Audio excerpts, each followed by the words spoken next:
歡迎收睇古仔煮煮樂，我係古仔。今日我哋就嚟到東京嘅涉谷，就去到羽田村町呢個好旺嘅地帶，就去行下街啦。我哋第一個行呢，就係呢個Nintendo Store啦。咁佢有唔同嘅嘢，例如星之卡比啊、馬里奧啊、動森啊。喂，有咁多球鷹啊！茶園啊！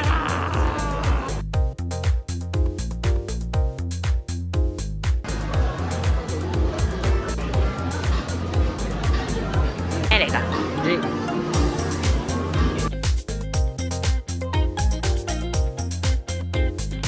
去呢個 stop 咧，就一定要去出面嘅，因為去露天嗰度咧有個馬里奧跳水管嘅相可以影嘅。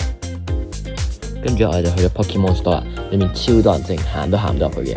咁所以咧，我哋都係建議大家去翻原宿嗰度嘅 Pokemon Store 啲啦。但我都係中意伊貝嗰幾隻多啲，你睇。包袋。係。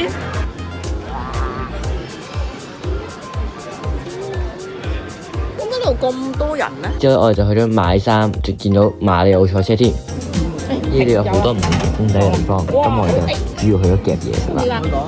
我咧就立咗一大度啦，咁但係好呃人嘅，佢就係喺中間接住卡住咗唔會落嘅，咁所以你就要揾人去幫你開啦。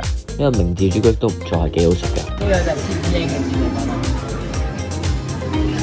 幾多排朱古力？10排。最後我哋就去咗一條好多嘢食嘅街，我哋去咗手語先啦。記得 like 同 subscribe 我哋啦，拜拜。